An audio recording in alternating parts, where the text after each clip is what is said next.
Hey guys, welcome back to another video. Today's video is going to be answering my five most asking Today's video is going to be asking no. Today's video is going to be answering my five most asked questions that I've gotten like over the past 5 years. I've kind of thought about what are the questions I get asked the most that are not like super specific, like do I ship in the US?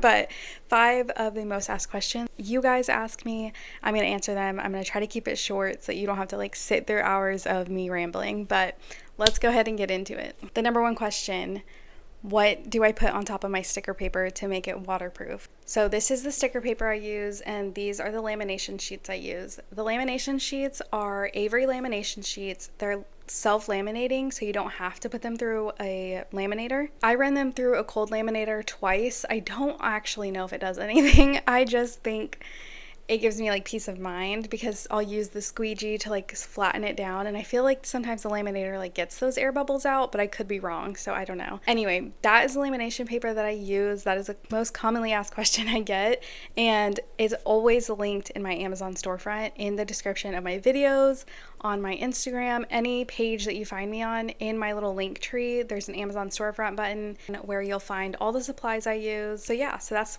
pretty much my most asked question. Second question: how to stay optimistic during the slow season. I get this question a lot, and I honestly don't know that I have a good answer, but I'll tell you what I do. I just I don't have a backup plan, so I have to make this work. So that's kind of just what I tell myself, which sometimes can end up not being good because it puts too much pressure on me. But one thing I like to do is do a different type of art. So I do stickers. I do a lot of digital art for this business. And so if I'm feeling like either I'm in a rut or I'm not getting a ton of orders, I'll do something different in order to get the creative juices flowing.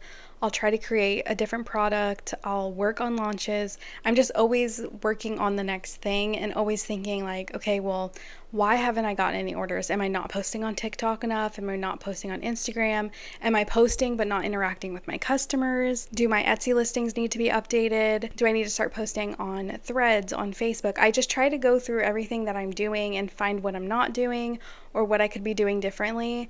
I try not to focus too much on like algorithm on socials just because it's always changing, and so you never want to get stuck doing something just because that's what was popular in the moment. So I try to just find one avenue where I might not be paying enough attention to it as I need to be, and typically for me that means TikTok. I've obviously fallen in love with filming this type of content for YouTube, so I started to neglect my TikTok quite a bit, and I started posting more regularly on there recently, and I've been getting orders from there. So I just know that whenever a slow season happens, I'm neglecting something, and I need to just figure out what that is and fix that, even if it just means posting once or, spending 5 minutes to interact with your customers a little bit more than you normally do. Don't just post and then ghost. You want to interact with people. Or, okay, let me just pick 10 Etsy listings and let me fix the descriptions. Let me add some keywords, things that aren't selling.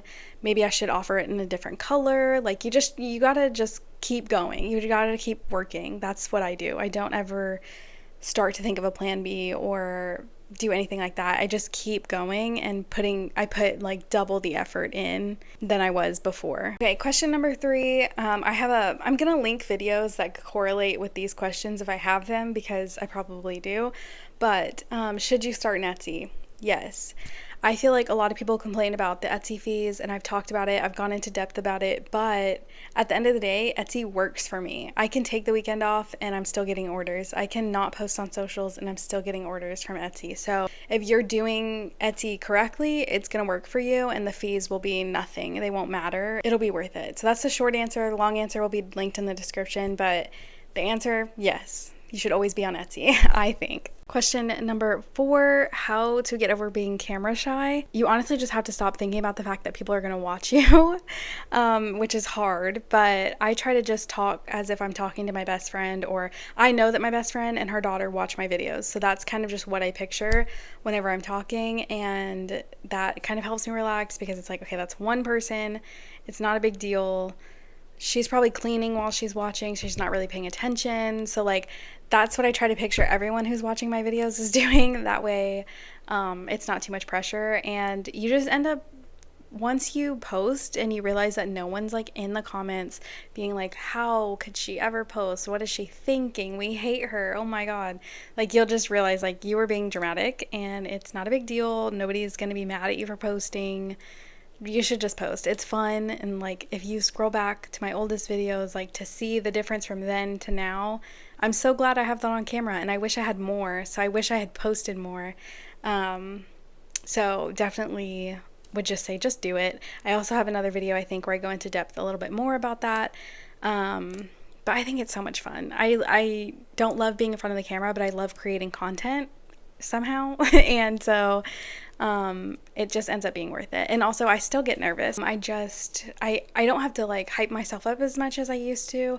I used to have to like mentally prepare myself to get on camera, but now it's kind of just like, okay, my hair looks good, I have my makeup on, I'm just talking to my friends, like it's fine, it's not a big deal.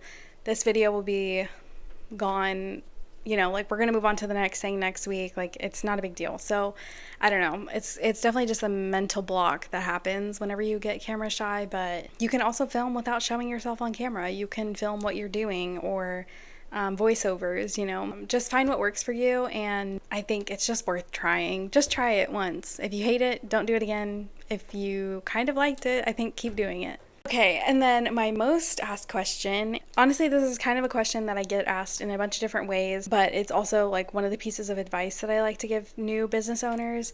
How to say no to a customer, or should you say yes to every order? No. Customers that are ordering last minute, that are wanting every detail changed, most of the time, people like that are going to be your most difficult customers. The people who are asking for discounts, the people who are asking for all these accommodations that aren't something you normally offer, but you're like, well, I need the money, like it'll be a sale, like should I just do it? Most of the time, that person's not going to be happy with the order. No matter, even if you did everything perfectly, you gave them a discount, like they're always going to find something to complain about.